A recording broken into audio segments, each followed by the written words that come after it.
Georgia Senator Raphael Warnock in Pooler today, visiting Manna Nutrition, a Georgia company fighting child malnutrition worldwide with a ready-to-use peanut paste. This after the Trump administration cut funding for U.S. foreign aid programs, then later reversed the decision, causing disruption to operations. WSAV's Takaya Harris walked alongside the senator and the CEO. She joins us now with that story.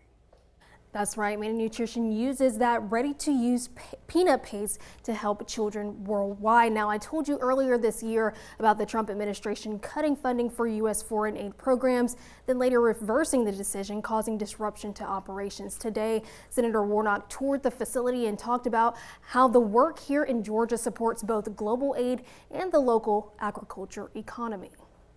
Made in the USA. That's America first, right? That's right. It really is. Senator Raphael Warnock applauding the work of Manna Nutrition as he toured their plant. The company employing over 120 Georgians between their Fitzgerald and Pooler operations, purchasing 2 million pounds of Georgia-grown peanuts each month. This move doesn't just support hungry people around the world, but it also supports local farmers. Because very often people have this false dichotomy where they're saying either we're supporting America or we're supporting those people over there somewhere else. No, Manna is a great example of the ways in which when we invest in this, we are investing in the Georgia economy. Earlier this year, the federal government cut funding for the United States Agency for International Development. The contracts were restored in March, but Manna was still owed $18.6 million.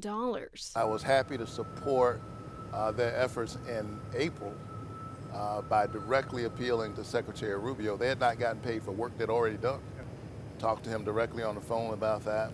We were able to get that money released. CEO Mark Moore says business is good. He hopes to add 100 more jobs at the Pooler facility. But some of this is still sitting here because of government bureaucracy. And we've seen through DOGE huge cuts. And as I've seen over and over again in the work that I do in the Senate, because these cuts have been across the board and they have not been thoughtful, they've had to go back and rehire people that they've fired. And so this takes compassion. And after this Pooler visit, Warnock toured Irwin County's Evans Memorial Hospital, meeting with the staff to discuss the risk to rural health care access following steep cuts to Medicaid in the recent GOP tax law. The hospital had to cut its labor and delivery unit because it was no longer financially viable. Takaya Harris, WSAV News 3, on your side.